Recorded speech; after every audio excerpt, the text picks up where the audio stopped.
నమస్తే, welcome to tours and travels special programme. Kailasam Manasa Sarovara యాత్ర అనగానే తెలుగు రాష్ట్రాలలో అందరికీ వినిపించే పేరు శ్రీ గాయత్రి టూర్స్. దశాబ్దాలుగా ఎంతో మందిని కైలాస యాత్రలతో పాటు ఎన్నో దేశ విదేశాల యాత్రలను నిర్వహిస్తూ అందరికీ సేవా దృక్పథంతో సర్వీస్ చేస్తున్న శ్రీ గాయత్రి టూర్స్ అధినేత భరత్ శర్మ గారు ఉన్నారు. వారితో మాట్లాడదాం. సార్, 2019 నుండి 15 వరకు కూడా అసలు ఈ కైలాస యాత్రకి అసలు ఇండియన్స్ని అలో చేయలేదు. ఇప్పుడు 2025లో ఒక్కసారిగా ఓపెన్ అవ్వగానే దాదాపు 600 మందికి పైగా మీ గాయత్రి టూర్స్ అండ్ ట్రావెల్స్ ద్వారా కైలాస యాత్రకు వెళ్ళారు. ఇది 2 తెలుగు రాష్ట్రాల్లో కూడా ఇది biggest achievement sir. So firstly మీకు యాత్రికులకు ఎన్టీవీ తరపున కంగ్రాచులేషన్ సార్. థ్యాంక్స్ అమ్మా. థ్యాంక్స్ ఫర్ ఆర్డర్ అమ్మా. సార్, ఏంటి సార్ ఈ కైలాస యాత్రకి ఉన్న విశిష్టత ఏంటి సార్? లైఫ్లో ఒక్కసారైనా కూడా యాత్రకు వెళ్ళాలి అనుకుంటారు. సో అంత ప్రత్యేకత ఏంటి? ఎస్ అమ్మా, ముందుగా ఎన్టీవీ ప్రేక్షకులకు నమస్కారం. ముందుగా కైలాష్ అండ్ మానసరోవర్ అనేటువంటి 2 పదాలు వినంగానే అసలు తెలుగువారికి ముఖ్యంగా ఆధ్యాత్మిక చింతన ఉన్నటువంటి ప్రతి ఒక్కరికి లైఫ్ టైం అచీవ్మెంట్ లాంటి ఏదైనా ఒక యాత్ర ఉంది అంటే అది కేవలం కైలాష్ అండ్ మానసరోవర్ యాత్ర అని చెప్తారు. మనం ఇప్పుడు చార్ధామ్, అమర్నాథ్, ఈ 12 జ్యోతిర్లింగాలు, అష్టాదశ శక్తిపీఠాలు, వీటిల్లో మనం ఎక్కడ గమనించినా సరే ప్రతి ప్లేస్లో మనకు గమనించేటువంటి ఒక దేవాలయాల్లో విగ్రహమూర్తుల ద్వారా మనం దర్శనం చేసుకుంటే సాక్షాత్తు ఒక కైలాష్ అండ్ మానసరోవరంలో మాత్రం సాక్షాత్తు మన కంటితో మనం శివపార్వతులను దర్శించుకొని ధరించేటువంటి ఒక అద్భుతమైనటువంటి ఒక దృశ్యం ఏదైనా ఉంది అంటే అటువంటి గొప్ప యాత్ర ఏదైనా ఉంది అంటే అది కైలాష్ అండ్ మానసరోవర్ మాత్రమే అని చెప్తారు. ఇప్పుడు మహాన్యాసంలో ఒక శ్లోకం చెప్తారమ్మ, కైలాస శిఖరే రమ్యే శంకరస్య శివాలయే దేవతాస్తత్రమోదంతి తన్మే మనశివ సంకల్పమస్తు అని ఒక శ్లోకం చెప్తూ వస్తారు. అంటే సాక్షాత్తు ముక్కోటి దేవతలు సైతం వారందరూ కూడా తరించి రమణీయతను పొందడానికి, ఆనందాన్ని పొందడానికి వారందరూ వచ్చి ఈ భూలోక కైలాసంలో చుట్టూ తిరుగుతూ కైలాసగిరి చుట్టూ తరించిపోయేటువంటి ఒక ప్రదేశం ఆ కైలాసగిరి అని సాక్షాత్తు పంచపాండవులు, అదేవిధంగా ఆదిశంకర్ల వారు వీరందరూ కూడా పవిత్ర పుణ్యస్నానం ఆచరించినటువంటి ప్రదేశం సరోవరం అని, అది బ్రహ్మ మానస యొక్క పుత్రిక అని మన రామాయణంలో, మహాభారతంలో, మన ఇతిహాసాల్లో ప్రతి దగ్గర ఈ యొక్క మానస సరోవరం నుండి చాలా గొప్ప గొప్ప విషయాలన్నీ కూడా చెప్పడం జరిగింది. అంతెందుకు మా చివరికి రాముల వారికి అలసట అవుతూ ఉంటే చివరికి వశిష్ఠుల వారు ఒక్కసారి మానస సరోవరాన్ని మనసులో స్మరించు చాలు అని చెప్పారట. అంటే అంతటి ఊరటనిస్తుంది ఆ యొక్క స్మరణ కూడా అని.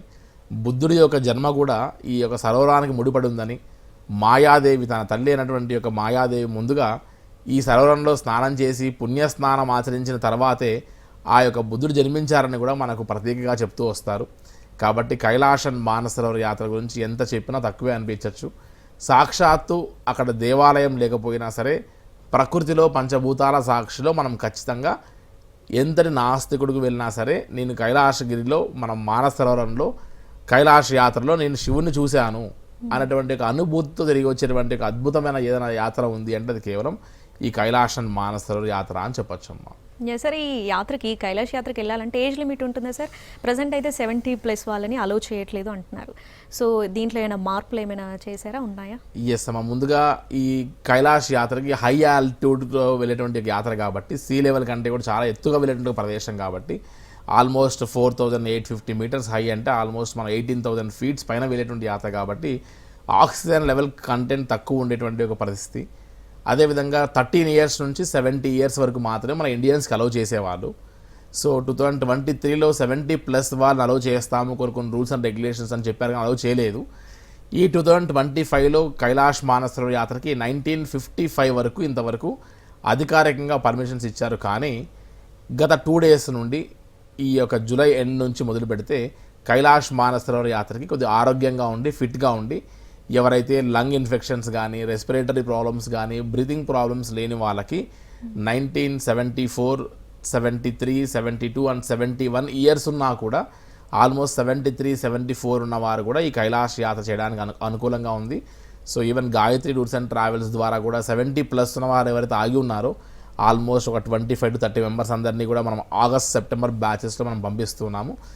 ఏ ట్రావెల్ ఆపరేటర్ దగ్గర మీరు వెళ్ళి అప్రోచ్ అయినా సరే ఈ 70+ ఉన్నటువంటి వారికి కూడా ఇప్పుడు ఆప్షన్ ఉంది. కాబట్టి ఎప్పుడో కోవిడ్ కంటే ముందు మనం ప్లాన్ చేసుకొని ఉంటాం వెళ్ళాలని. 5 సంవత్సరాలు మనకు ఇండియన్స్కి ఈ కోవిడ్ వల్ల, పొలిటికల్ ఇష్యూస్ వల్ల మనం దూరమై ఉన్నాం కాబట్టి అప్పుడు 65 ఉంటే ఇప్పుడు 70 దాటిపోయి ఉంటారు. కాబట్టి అటువంటి వారు అయ్యో నేను కైలాష్ యాత్ర ఈ యొక్క 5 సంవత్సరాలు దూరం అవడం వల్ల చేయలేకపోయాననేటువంటి ఒక బాధకి ఇది ఒక ఊరటగా భావించవచ్చు. సో కైలాష్ యాత్ర 70+ వారు కూడా చేయడానికి ఇది ఒక అద్భుతమైన అవకాశం ఈ సంవత్సరం. ఖచ్చితంగా చేసి తరించమని నా యొక్క విజ్ఞప్తమ్మ. సార్, ఈ కైలాష్ యాత్ర చేయాలి అంటే మిమ్మల్ని అప్రోచ్ అవ్వాలంటే సరే అండి, ఈ డాక్యుమెంట్ ప్రాసెస్ అంతా కూడా ఎలా ఉంటుంది? అమ్మ, సహజంగా కైలాష్ మానసరోవర్ యాత్ర చేయాలి అని అనుకునేటువంటి ప్రతి ఒక్కరు, ఈవెన్ గాయత్రి టూర్స్ అండ్ ట్రావెల్సే కాదు, ఏ ట్రావెల్ ఆపరేటర్ దగ్గరికి వెళ్ళినా సరే వారికి కావాల్సిన బేసిక్ క్వాలిటీస్, ఒక 3 to 4 క్వాలిటీస్ కంపల్సరీ ఉండాలి. ఈ డాక్యుమెంటేషన్ ప్రాసెస్ లేకపోతే మనం కైలాష్ యాత్ర అనేటువంటి ఒక ఆలోచన ఆచరణలో పడదు. సో వాటికి మనకు ఫస్ట్ ఉండాల్సిన బేసిక్ క్వాలిటీ ఏంటి? ఫస్ట్ ఖచ్చితంగా వ్యాలిడ్ పాస్పోర్ట్, అట్లీస్ట్ 1 year వ్యాలిడిటీతో ఖచ్చితంగా మన దగ్గర పాస్పోర్ట్ కలిగి ఉండాలి. నెంబర్ 2, ఖచ్చితంగా ఆధార్ కార్డు మన మొబైల్కి లింక్ అయి ఉంటే మనం ఒక ఓటీపీ ద్వారా ఆ ఆధార్ కార్డ్ని లేటెస్ట్గా డౌన్లోడ్ చేసుకొని ఫుల్ ఆధార్ కార్డ్ పేజ్ని మనం సబ్మిట్ చేయాలి. దాంతోపాటు ఒకప్పుడు ఇండియన్ పాస్పోర్ట్ హోల్డర్స్కి చిన్న ఫార్మాలిటీసే ఉండేది, కానీ ఇప్పుడు ఇంత పెద్ద డాక్యుమెంటేషన్ లిస్ట్ ఉంది. సో వారి పర్సనల్ ఇన్ఫర్మేషన్, వారు ఏం ఉద్యోగం చేస్తున్నారు, ఎక్కడ చేస్తున్నారు అన్నటువంటివన్నీ కూడా ఒక పర్సనల్ ఇన్ఫర్మేషన్ ఫామ్ ఇస్తారు, వాటిలో మనం ఫిలప్ చేసి ఇవ్వాలి. వీటితో పాటు ఒక ప్రిఫర్డ్ సైజ్తో ఉన్నటువంటి ఒక passport size photo, white background ఉండాలి అండ్ స్పెక్స్ లేకుండా, ఇలా చాలా రూల్స్ అండ్ రెగ్యులేషన్స్ ఉన్నాయి. వాటి ద్వారా మనం వీసాస్కి ముందుగా మాలాంటి ఏజెంట్ ఎవరికి ఇచ్చినా సరే వాళ్ళు సబ్మిట్ చేస్తారు. సో ముందుగా ఈ డాక్యుమెంటేషన్ ప్రాసెస్ అన్నీ కూడా మనం ఒక 30 days ముందే చేసుకోవాల్సిన పరిస్థితి. ఎందుకంటే ఒకప్పుడు మనకు 5 daysలో వీసా అప్లై చేస్తే వచ్చేది, but it is now 25 days delay అవుతుంది. కాబట్టి చాలా వరకు రోడ్ రూట్లో ఇటీవల కాస్త ఇబ్బంది కలిగినటువంటి కారణంగా అందరూ ఈ హెలికాప్టర్ రూట్స్లో వస్తూ ఉండడం వల్ల ఈ యొక్క కైలాష్ మానసరోవర్ యాత్ర పర్మిట్స్ అండ్ వీసాస్ కొద్దిగా ఆలస్యం అవుతున్నటువంటి మాట వాస్తవం. కాబట్టి మనం ముందుగానే ప్లాన్ చేసుకొని ఇవన్నీ కూడా ప్లాన్డ్గా మనం ఆర్గనైజ్ చేసుకోగలిగితే కైలాష్ యాత్రలో ఎటువంటి ఆటంకం లేకుండా ప్రశాంతంగా యాత్ర చేయొచ్చమ్మా. Yes sir, the best time ఏదంటారు సార్ ఈ యాత్ర చేయాలి అంటే, అండ్ ఏ నెలల్లో చేయొచ్చు? ఎస్ అమ్మ, ముందుగా కైలాష్ అండ్ మానసరోవర్ యాత్ర అండ్ చార్ధామ్ ఇవన్నీ గమనిస్తే 6 మాసాలు దేవతల ద్వారా 6 మాసాలు మానవులకు దర్శించేటువంటి ఒక అద్భుతమైన అవకాశం ఉందని చెప్తూ వస్తారు. ఇందులో గమనిస్తే మనం ఈ కైలాష్ మానసరోవర్ యాత్ర మే నుండి మొదలు పెడితే సెప్టెంబర్ ఎండ్ వరకు చాలా బెస్ట్ సీజన్ అని చెప్పచ్చు. మే, జూన్, జూలై, ఆగస్ట్, సెప్టెంబర్, ఈ 5 months. అక్టోబర్లో కాస్త 15 days అవకాశంగా ఉంటుంది, కానీ మనం సెప్టెంబర్ వరకు బేస్ చేస్తే చాలా బ్రహ్మాండంగా ఉంటుంది. మే, జూన్లో పరిక్రమ చేయొచ్చు. జూలైలో లైట్గా వర్షాలు పడతాయి, ఇక్కడ ఆగస్టులో పడతాయి, బట్ అక్కడ జూలైలో వర్షాలు పడతాయి. సో మనకంటే అడ్వాన్స్డ్ క్లైమేట్ కాబట్టి సెప్టెంబర్ మంత్లో అండ్ ఆగస్ట్ మంత్లో ఈ కైలాష్ మానసరోవర్ యాత్ర పరిక్రమ కూడా చేయడానికి చాలా అద్భుతమైన అవకాశం అని చెప్పచ్చు. సో ఇంకా ఎవరైనా కైలాష్ యాత్ర చేయాలి అనుకుంటూ ఉంటే ఆ ఆచరణని ఇంకా మనం ఇంప్లిమెంటేషన్ చేసుకోవడానికి ఇంకొక ఈ 10 daysలో ఎవరైనా సరే ఈ యాత్రని ప్లాన్ చేసుకోవాలనుకుంటే కూడా ఆగస్ట్ అండ్ సెప్టెంబర్లో యాత్ర చేసే అవకాశం ఉంది. సో ఇది చాలా బెస్ట్ టైం అని చెప్పచ్చు. పరిక్రమ చేసేవారు ఎక్కువగా సెప్టెంబర్ మంత్ని ఎక్కువ ప్రిఫర్ చేస్తారమ్మా, క్లైమేట్ ఇంకా బాగుంటుంది అక్కడ అని చెప్పి. సో ఈ యొక్క మే నుండి ఈ యొక్క జూలై వరకు, జూలై, ఆగస్ట్, సెప్టెంబర్ వరకు మనం ప్లాన్ చేయొచ్చు. అండ్ ఈ సంవత్సరం ఉన్నటువంటి ఒక హెవీ ఫ్లో వల్ల చాలామంది ఆ యొక్క పర్మిట్ అండ్ వీసాస్కి అప్లై చేసి కాస్త చాలా హెవీగా వెయిట్ చేస్తున్నారు. కాబట్టి ఆ ఆలోచనల్ని తొందరగా ఇంప్లిమెంటేషన్లో పెట్టుకునే ప్రయత్నం చేయాల్సి వస్తుందమ్మా. పర్టికులర్గా ఈ కైలాష్ మానస్ సరోవర్ యాత్రలో ఈ ఇయర్లో ఏమైనా ప్రత్యేకంగా జాగ్రత్తలు ఏమైనా తీసుకుంటున్నారా సార్ మీరు? అమ్మ, సహజంగా కైలాష్ మానస్ సరోవర్ యాత్ర అనగానే ఫార్మాలిటీస్, వీసాస్ ఇవన్నీ కూడా మనం జాగ్రత్తగా చేస్తూనే ఈ యొక్క యాత్రని మనం చేయవలసి వస్తుంది. కైలాష్ మానసరోవర్ యాత్ర చేసేటువంటి ఒక ప్రతి ఒక్కరికి, అది ఏ ట్రావెల్ ఏజెంట్ అయినా చేయొచ్చు. ఇండియాలో ఉన్నటువంటి ఏ ట్రావెల్ ఆపరేటర్తో మీరు కైలాష్ యాత్రను చేయబోతుండొచ్చు. సో కైలాష్ యాత్ర చేసేటువంటి ఒక వారిలో పర్టికులర్గా ఈ విషయం ఖచ్చితంగా నేను చెప్పవలసినటువంటి అవసరం ఉంది అని భావిస్తున్నా. ముఖ్యంగా మనం పర్మిట్, వీసాస్ ఇవన్నీ ఇండియన్ పాస్పోర్ట్ హోల్డర్స్కి అన్నీ ఇస్తున్నప్పటికీ పర్టికులర్గా పోలీస్ డిపార్ట్మెంట్ నుంచి ఎవరైనా కైలాష్ యాత్ర చేస్తున్నారో అనుకోండి, ఆ ఎక్స్పీరియన్స్ నా యొక్క కైలాష్ గ్రూప్లో ఒక 3 members ఎక్స్పీరియన్స్, నేను చాలా బ్యాడ్ ఎక్స్పీరియన్స్ చూసా.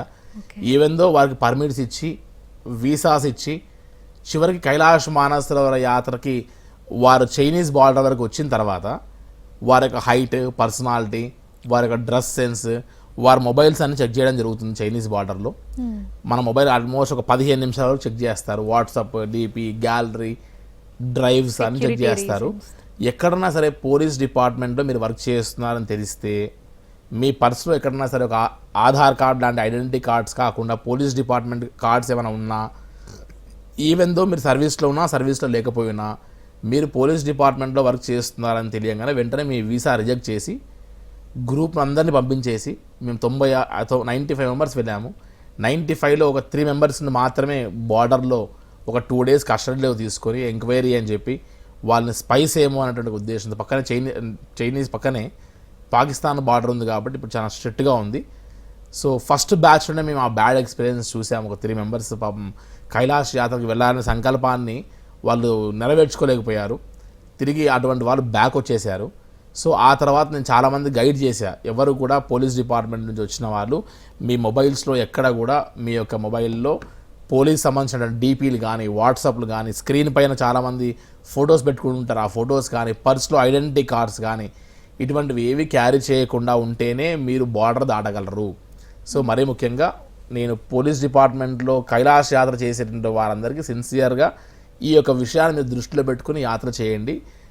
నేను నా గ్రూపే కాకుండా చాలామంది కేరళ అటువైపు నుంచి వచ్చేటువంటి వారిని చాలామంది ఎక్స్పీరియన్స్ చూసాను నేను. సో ఇదొక్కటి అందరికీ అవేర్నెస్ లేక చాలామంది డిపార్ట్మెంట్లో ఉన్న వాళ్ళు చాలామంది కైలాష్ యాత్రకి వెళ్ళి రిజెక్ట్ అవుతూ వస్తున్నారు. పాపం వారి యొక్క బాధ చూస్తే అయ్యో ఈ యొక్క విషయాన్ని ఇండియన్ గవర్నమెంట్ చొరవ తీసుకుంటే బాగుండేదేమో అనిపిస్తుంది. బట్ మనం చైనీస్ వారికి చెప్పేటువంటి అంత పరిస్థితి ఉండదు. వారు ఎప్పటికీ టైట్ చేయాలని ట్రై చేస్తుంటారు. సో ఈ యొక్క విషయాన్ని మీ ద్వారా నేను ప్రేక్షకులకు తెలియజేయాలని. Welcome back. పర్టికులర్గా మీరు ఫుడ్ విషయంలో ఎలాంటి జాగ్రత్తలు తీసుకుంటారు సార్? సహజంగా వచ్చేవారు అందరూ కూడా ఏజ్డ్ వారు ఎక్కువగా ఉంటారు, ఏజ్ ఫ్యాక్టర్తో ఉన్నవారు. వీరందరికీ ఆల్మోస్ట్ మనం హై ఆల్టిట్యూడ్లో మనం బేసిక్ ఫుడ్ మనం ఇవ్వకపోతే కార్బోహైడ్రేట్స్ ఎక్కువగా ఉన్నటువంటి ఫుడ్ కాకుండా ప్రోటీన్ ఎక్కువ ఉన్నటువంటి ఫుడ్ ఇవ్వడం వల్ల వారందరికీ హై ఆల్టిట్యూడ్లో బాగా రెసిస్ట్ కావడము. దీంతోపాటు వారికి మనం సౌత్ ఇండియన్ ఫుడ్ కంపల్సరీ ఇవ్వాల్సి వస్తుంది. Throughout the tour from Hyderabad నుంచి మొదలు పెడితే లక్నో, నేపాల్గంజ్, సిమికోట్, హిల్సా, ఈవెన్ చైనీస్ బార్డర్లోకి వెళ్ళిన తర్వాత కూడా మనం తక్లాకోట్ అండ్ మానస్ సరోవర్, డార్చన్, ఈ ధీరాపుక్ అండ్ జుదల్బుక్ పరిక్రమలో కూడా ఎక్కడ మనం తెలుగు ఫుడ్ని మిస్ కాకుండా మన యొక్క సౌత్ ఇండియన్ ఫుడ్ని స్టార్టింగ్ నుండి ఎండింగ్ వరకు ఖచ్చితంగా మనం సర్వీస్ ఇవ్వడం జరుగుతుంది. And at the same time food and hospitality విషయంలో మనం పర్ఫెక్ట్గా ఇవ్వగలిగితేనే వారు 10 డేస్ యాత్రని హై ఆల్టిట్యూడ్లో ప్రశాంతంగా చేయగలరు. కాబట్టి ఫుడ్ కంపల్సరీ చాలా ఇంపార్టెంట్ రోల్ ప్లే అవుతుంది. అన్లిమిటెడ్ ఫ్రూట్స్, సూప్స్, ఇలా డిఫరెంట్ ఫుడ్తో వారిని మనం ఫిజికల్గా వారి యొక్క శక్తిని కాపాడుకుంటూ మనం యాత్ర చేయించడం జరుగుతూ వస్తుందమ్మా. సార్ అదే హై ఆల్టిట్యూడ్లో వీళ్ళకి ఇప్పుడు ఎటువంటి ఆరోగ్య సమస్యలు వచ్చే అవకాశం ఉంటుంది సార్? ఒకవేళ ఆరోగ్య సమస్యలు వస్తే మీరు రెస్క్యూ ఆపరేషన్ ఏ విధంగా చేస్తారు? అమ్మ సహజంగా ఈ యాత్రలో ముఖ్యంగా డిఫరెంట్ హెల్త్ ఇష్యూస్ రావు, కానీ కేవలం హై ఆల్టిట్యూడ్కి వెళ్తున్నాం కాబట్టి అబోవ్ సీ లెవెల్ ఖచ్చితంగా బ్రీతింగ్ ప్రాబ్లమ్స్, లంగ్ ఇన్ఫెక్షన్స్ లాంటివి మాత్రమే అవకాశం ఉన్న వాళ్ళకి కొద్దిగా అక్కడ బ్రీతింగ్ ప్రాబ్లం ఇబ్బంది అయ్యే అవకాశం ఉంటుంది. కాబట్టి కేవలం మనం ఈ యాత్రకి వెళ్ళాలనే ఆలోచనతో మాత్రమే కాకుండా మనం ఫిజికల్ ఎక్సర్సైజెస్ కూడా యాత్రను మనం 3 months నుంచి చేస్తూ రావాల్సి వస్తుంది మనం సజెస్ట్ చేస్తాం. గాయత్రి టూర్స్ అండ్ ట్రావెల్స్లో ఎవరైనా సరే కైలాష్ యాత్రకి ముందుగా వెళ్ళాలని బుక్ చేసుకోగానే దీని నెక్స్ట్ మినిట్ నుండి వారికి యోగా క్లాస్ అన్ని మనం కండక్ట్ చేయడం జరుగుతూ ఉంటుంది. ప్రతిరోజు వారితో ప్రాణాయామము, యోగా, ఇటువంటి ఒక వాకింగ్ లాంటి ఎక్సర్సైజెస్ అన్ని చేయిస్తూ ఉండడం వల్ల వాళ్ళ లంగ్స్ అన్నీ కూడా ఎక్స్పాండ్ అయ్యి వాళ్ళ రెస్పిరేటరీ సిస్టమ్ అంతా కూడా డెవలప్ అవుతూ ఉండడం వల్ల హై ఆల్టిట్యూడ్కి వెళ్ళిన తర్వాత వాళ్ళు ప్రశాంతంగా వారి యొక్క బ్రీతింగ్ ప్రాబ్లమ్ని అధిగమించవచ్చు. ఈవెన్ దో అక్కడికి వెళ్ళిన తర్వాత ఇవన్నీ చేసిన తర్వాత కూడా కొంతమంది వీక్ మైండ్ సెట్, ఫోబియా ఉన్న వాళ్ళకి, మెంటల్ అగోనీ ఉన్న వాళ్ళకి, కాస్త ఎక్కువ హైపర్ అయ్యే వాళ్ళకి ఇబ్బంది అయ్యే అవకాశం ఉండొచ్చు. అటువంటి వారికి ప్రతి గ్రూప్తో పాటు రెస్క్యూ ఆపరేషన్స్ టీమ్ ఉంటుంది ఒకటి. సో వారి అందరినీ ఎప్పుడు మానిటర్ చేస్తూ ఉంటారు, వారి పల్స్ అన్ని కూడా మెయింటైన్ చేస్తూ వస్తారు. సో గ్రూప్ ఆఫ్ పీపుల్ అందరూ కూడా వీళ్ళందరినీ మానిటర్ చేస్తూ వస్తారు. ఇదంతా కూడా responsibility from Gayatri Tours and travels నుంచి ఫ్రమ్ డే ఎండ్ నుంచి డే ఎండ్ వరకు, ఇంక్లూడింగ్ పరిక్రమలో కూడా మనం వారితో జాగ్రత్తగా తిరుగుతూ మనం చేయించవలసి వస్తుంది. సో రెస్క్యూ ఆపరేషన్స్ కానీ లేదంటే మెడికల్ ఎయిడ్ కానీ ఇవన్నీ కూడా మనం జాగ్రత్తగా బ్యాక్ ఎండ్ చేసుకుని యాత్ర చేయవలసి వస్తుందమ్మా. సార్ ఈ కైలాష్ యాత్ర చేయాలంటే బెస్ట్ రూట్ ఏంటి అంటే ఏం చెప్తారు సార్ మీరు? ఎస్ అమ్మ, సహజంగా మనం గమనిస్తే కైలాష్ మానస్ యాత్ర వయా ఢిల్లీ నుంచి లిపులేక్ పాస్ నుండి ప్లస్ ఇలా కాఠ్మండు నుండి ప్లస్ లాసా నుండి ప్లస్ ఇక్కడ నుంచి మనము లక్నో నుండి నేపాల్గంజ్ ద్వారా డిఫరెంట్ మోడ్స్ ఉన్నాయి మనకు. కానీ అందరూ అంటే మా దగ్గరికి వస్తే చూస్ చేసుకుంటుండే ఒక ది బెస్ట్ రూట్ ఏదైనా ఉంది అంటే అది జస్ట్ 10 daysలో పూర్తయ్యేటువంటి కైలాష్ మానస్ సరోవర్ యాత్ర లక్నో నుండి నేపాల్గంజ్ ద్వారా మనం హిల్సా బార్డర్ ద్వారా మనం మానస్ సరోవర్ అండ్ డార్చన్ చేరుకొని పరిక్రమ కూడా చేసి హెల్తీగా ఫిట్గా అన్ని ఫెసిలిటీస్తో ఫ్లైట్ అండ్ హెలికాప్టర్ రూట్లో మనం హైదరాబాద్ కేవలం 9 nights 10 daysలో చేరుకోవచ్చు. సో రోడ్ రూట్లో ప్రిఫర్ చేస్తారు, కానీ ఇప్పుడున్నటువంటి ఒక పరిస్థితిలో ఈ హెవీ రైన్స్ వల్ల బ్రిడ్జ్ అంతా కూడా కూలిపోవడము, సో కొద్దిగా టఫ్ టాస్క్ అనిపిస్తుంది. అందులో కాట్మండు కనీసం 14 రోజులు పెట్టుకోవాల్సి వస్తుంది. అది కూడా మన 1900 కిలోమీటర్స్ మనం బై రోడ్ ఘాట్ రూట్స్లో వాటిలో వెళ్ళవలసి వస్తుంది, విచ్ ఈజ్ నాట్ సేఫ్. చాలామంది రోడ్ రూట్లో వారికి కన్వీనియంట్గా ఉంటుంది అనేటువంటి ఉద్దేశంతో అందరినీ రోడ్ రూట్ తరలిస్తూ ఉంటారు సహజంగా. కానీ అకుములైజేషన్ అనేటువంటిది ఏదైతే ఉందో క్లైమేట్కి అడ్జస్ట్ అవ్వడం అనేటువంటిది, మనం తక్లాకోట్ నుండి వారిని అడ్జస్ట్ అవుతూ వెళ్తాం మనం హెలికాప్టర్ రూట్లో కూడా. సో రోడ్ రూట్లో వెళ్తే మాత్రమే ఈ యొక్క ఆరోగ్య సమస్యలు రాకుండా ఉంటాయనేటువంటిది కాదు, ఏ రూట్లో వెళ్ళినా వీక్ మైండ్ సెట్ ఉన్న వారికి, అడ్జస్ట్ కాని వాళ్ళకి సమస్య వస్తుంది. సో ది బెస్ట్ రూట్ నేను సజెస్ట్ చేసినటువంటిది హైదరాబాద్ టు లక్నో అండ్ నేపాల్గంజ్ ద్వారా హెలికాప్టర్ రూట్లో. ఇవాళ రేపు ఎవరికి టైం లేదు కాబట్టి 10 డేస్లోనే తిరిగి వచ్చేటువంటి short and sweetest Kailash Mansarovar యాత్ర ఏదైనా ఉంది అంటే అది వయా లక్నో. మనం 10 డేస్లో చేసి రావచ్చు హెలికాప్టర్ రూట్లో అని చెప్పచ్చమ్మా. సార్ జనరల్లీ కైలాసగిరి పరిక్రమ అనేది ఒక టాస్క్ అంటారు సార్. సో మీరు ఈ సంవత్సరం చేశారు కదా సార్, ఎటువంటి అనుభూతి పొందారు? ఎస్ అమ్మ, కైలాష్ మానసరోవర్ యాత్ర అనగానే ఒక అనుభూతి. దాంట్లో యమద్వార వరకు వెళ్ళి చాలా పెద్దవాళ్ళు, ఏజ్డ్ వారు కైలాసగిరిని చాలా పెద్ద అద్భుతమైన కొండగా చూసి వారు ఆనందపడడమే ఒక పెద్ద అనుభూతి.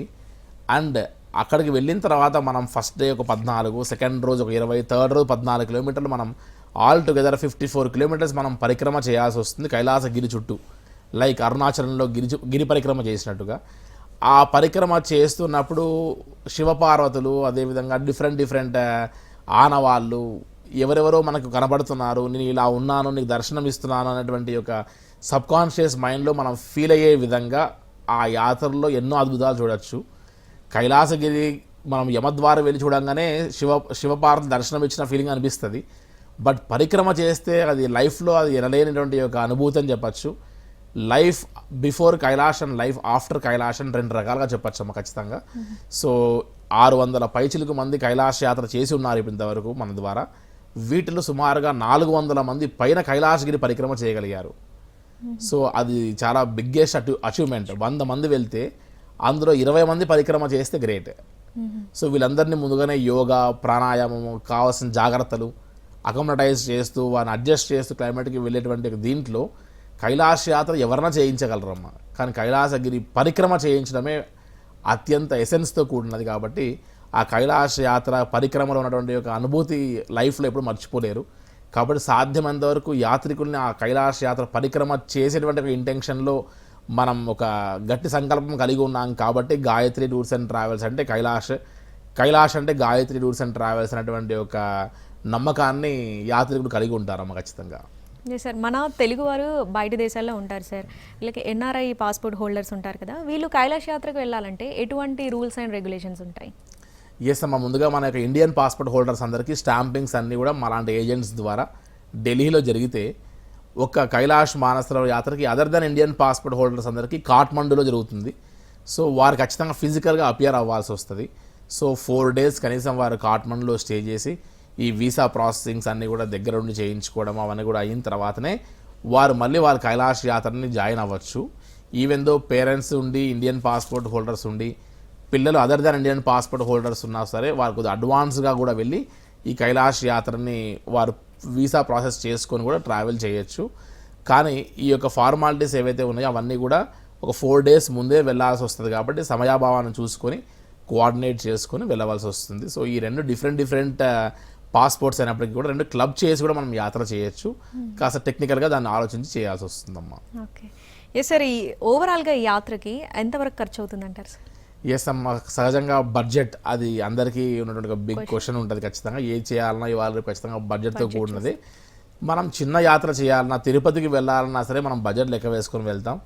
కానీ ఈ యొక్క యాత్ర ఏంటంటే చార్ధామ్ అమర్నాథ్ లాగా మన భారతదేశంలో ఉన్నటువంటి ఒక యాత్ర కాదు. ఒకప్పుడు భౌగోళికంగా మన భారతదేశంలో ఉన్నప్పటికీ కూడా ఆ తర్వాత కాలక్రమేణా ఇప్పుడున్నటువంటి పరిస్థితుల్లో మన భారతదేశం నుండి నేపాల్ వెళ్ళి, నేపాల్ నుండి Tibet which is occupied by China, ఇలా 4 దేశాలతో ముడిపడినటువంటి యాత్ర. పర్మిట్లు, visas, flights, helicopters, by road, food, accommodation, transfers ఇవన్నీ లెక్క వేస్తే సుమారుగా బై రోడ్ రూట్లోనే సుమారుగా 2,50,000 ఖర్చు వస్తుంది. సో 250 వరకు రోడ్ రూట్లోనే వస్తే సో దాన్ని షార్టన్ చేసుకుంటూ హై అండ్ ఫెసిలిటీస్ యూస్ చేసుకుంటూ స్టార్ హోటల్స్ యూస్ చేసుకుంటూ హెలికాప్టర్స్లో ఫ్లైట్స్లో మనం ట్రావెల్ చేస్తున్నాం కాబట్టి ఆబ్వియస్గా కొద్దిగా ఖర్చు ఎక్కువనే అవుతుంది కాబట్టి సుమారుగా 3 లక్షల పైన కైలాష్ యాత్రకి ఈ సంవత్సరం ఇండియన్ పాస్పోర్ట్ హోల్డర్స్కి ఖర్చు రావచ్చు. కాబట్టి అటువంటి వాటికి ప్రిపేర్ అయి ఉంటారు. సహజంగా కైలాష్ యాత్రే పెద్ద అచీవ్మెంట్. సో కైలాష్ యాత్రకి 5 years తర్వాత ఇండియన్స్ని అలౌ చేయడమే బిగ్గెస్ట్ అచీవ్మెంట్. దాంట్లో ఇంకా బడ్జెట్ లెక్క వేసుకొని వెళ్దామనేటువంటి వారు తక్కువ ఉండొచ్చు. బట్ కొంతమంది డబ్బు ఉండి యాత్ర చేసేవాళ్ళు, కొంతమంది రూపాయి కూడబెట్టుకుని లైఫ్లో ఇదొక్కటి ఖచ్చితంగా నేను చేయాలి అనేటువంటి దృఢ సంకల్పంతో ఉన్నవారు కూడా చాలామంది ఉంటారు. So this is life time dream అమ్మ, అంతే. ఇంకా ఎస్ సార్. సార్ ఇంకా కూడా తెలుగువారు కైలాష్ యాత్ర చేయాలి అనుకుంటూ ఉంటారు. సో అలాంటి వారికి బెస్ట్ సీజన్ ఏంటి అండ్ డేట్స్ కూడా? ఎస్ అమ్మా, సహజంగా ఇంతవరకు మనం చెప్పినట్టుగా మే నుండి సెప్టెంబర్ వరకు యాత్ర చేయొచ్చు. ఇప్పుడు మనం ఆల్రెడీ జూలైలో ఉన్నాం కాబట్టి ఆగస్ట్ సెప్టెంబర్లో ఇంకా అవకాశం ఉంది కైలాష్ యాత్ర చేయడానికి. సో ఆగస్ట్ సెప్టెంబర్ బ్యాచెస్లో ఈ కైలాష్ యాత్ర గాయత్రి టూర్స్ అండ్ ట్రావెల్స్ నుంచి కూడా ఎవ్రీ వీక్ ఒక బ్యాచ్ ఖచ్చితంగా ట్రావెల్ అవుతూ ఉంటుంది. సో మీ యొక్క హెల్త్ కండిషన్స్ ఇవన్నీ కూడా చూసుకొని పాస్పోర్ట్ వ్యాలిడిటీ అని కరెక్ట్గా ఉంటే మ్యాక్సిమం మనకి నుండి ఒక 1 week కంటే ఎక్కువ టైం లేదు. ఎందుకంటే వీసా ప్రాసెసింగ్స్ అవన్నీ చేయాలి కాబట్టి కనీసం 25 days మనం ప్రియర్ టైం అవసరం పడుతుంది. కాబట్టి అటువంటి వారు ఎవరైనా ఉంటే కాస్త త్వరపడితే ఈ సంవత్సరం కైలాష్ యాత్రను చేసుకోవచ్చు. అండ్ ఈ సంవత్సరం విపరీతమైనటువంటి ఒక flow of visas and permits వల్ల చివరికి 2026లో కూడా మేము ట్రావెల్ చేసుకుంటామని నేమ్స్ ఎన్రోల్ చేసుకుంటున్న వాళ్ళు చాలామంది ఉన్నారు. సో కైలాష్ యాత్రకి ఇప్పుడు వెయిటింగ్ పీరియడ్ ఎక్కువ ఉంది. ఒకప్పుడు వెంటనే వెళ్ళిపోవాల్సిన పరిస్థితి ఉండేది. బట్ ఈసారి కొద్దిగా జాగ్రత్తగా చూసుకొని ఇన్ అడ్వాన్స్గా ప్లాన్ చేసుకుంటే మన యొక్క ఆలోచన ఆచరణలో పడుతుందమ్మా. యా సార్, ఫైనల్గా చెప్పండి sir, why to choose Gayatri Tours and Travels అంటే ఏం చెప్తారు సార్? అమ్మ, ఇందాక చెప్పినట్టుగా కైలాష్ మానసరోవర్ యాత్ర అనేటువంటిది ఒక లైఫ్ టైం అచీవ్మెంట్. ఎవరికైనా ఎన్ని కోట్లు ఉన్నా సరే ఒక్కసారి కైలాష్ యాత్ర చేస్తారు. సో ఆ ఒక్కసారి కైలాష్ యాత్ర చేసినప్పుడు వారికి లైఫ్ టైం అచీవ్మెంట్ ఏంటి? పరిక్రమ. అక్కడికి ఒక ట్రావెల్ ఏజెంట్ ద్వారా బుక్ చేసుకొని మనం ఎవరితోనో వదిలేసి అక్కడ నుండి వెళ్ళి వారందరూ పరిక్రమ చేయలేక వారిని ఫంక్ చేసి వారు పరిక్రమ చేస్తే టీంకి ఎక్కువ స్ట్రెస్ అవుతుందని, ఎక్కువ ఖర్చు అవుతుందని, చివరికి వాళ్ళ లైఫ్ టైం అచీవ్మెంట్ లాంటి పరిక్రమ చేయకుండా తిరిగి వచ్చిన వాళ్ళని చాలామంది గమనించాను ఆ లైఫ్లో నేను. సో అక్కడ నుండి ఆలోచన నుంచి పుట్టినటువంటి యొక్క ఆలోచననే ఈ యొక్క మెయిన్ కైలాష్ని టార్గెట్ చేయడం మేము. సో కైలాష్ మానసరోవర్ యాత్రకి వెళ్ళాము అంటే వారు ఏ పర్పస్తో వెళ్తున్నారో ఆ పర్పస్ని 100కు 1000% మనం ఖచ్చితంగా అచీవ్ కావాలి. మన లిస్టులో కైలాష్ యాత్ర ఎంతమంది చేశారనేటువంటిది లిస్ట్ కాదు, కైలాష్ యాత్ర పరిక్రమ ఎంతమంది చేశారనేటువంటిదే నా లిస్టులో ఉంటుందమ్మా. సో కైలాష్ యాత్ర పరిక్రమ చేయించగలగాలంటే వారికి ఫిజికల్గా, మెంటల్గా, వారి అకామిడేషన్స్లో, ఫుడ్లో చాలా జాగ్రత్త తీసుకోవాల్సి వస్తుంది. సో నాకు కైలాష్ యాత్రకు వచ్చేటువంటి ప్రతి ఒక్క పేరెంట్ నా పేరెంట్లా భావిస్తాను నేను. సో వారిలో కనీసం ఒక 1% పుణ్యమనం ఖచ్చితంగా మనకు వస్తుంది. ఆబ్వియస్గా బిజినెస్లో లాభంతో పాటు వాళ్ళ బ్లెస్సింగ్స్ ఏవైతే కైలాష్ యాత్ర తర్వాత వస్తాయో అవి అన్ని యాత్రలు అందరూ చేయించగలరు. బట్ కైలాష్ యాత్ర రారాజు లాంటి యాత్ర, అటువంటి యాత్రని మనం జాగ్రత్తగా చేయించగలిగితే వాళ్ళ మనస్సులో, వాళ్ళ మైండ్లో మనం లైఫ్ టైం ఉండిపోతాం మనం. అటువంటి చిరకాల వాంఛ పాపం వారి పిల్లలు కూడా తీర్చలేక ఉద్యోగాల్లో వాటిలో డబ్బు ఇవ్వగలుగుతారు, కానీ ఆ ప్లేస్ని భర్తీ చేయలేరు. ఆ ప్లేస్ని భర్తీ చేయడంలో మనం 100% న్యాయం చేస్తున్నాం కాబట్టి వారు మన డోర్ నాక్ చేస్తుండొచ్చు. సో ఆ యొక్క నమ్మకానికి ప్రేక్షకులకి ముందుగా యాత్రికులందరికీ కృతజ్ఞతలు చెప్పాలని భావించవచ్చు అమ్మా. Right, thank you sir. లైఫ్లో ఒక్కసారైనా ఎవరైనా కూడా కైలాష్ యాత్ర చేయాలి అనుకుంటారు. సో అలాంటి వారికి Gayatri travels and tours the best అని మీ మాటల్లోనే అర్థమైంది సార్. Thank you. నమస్తే.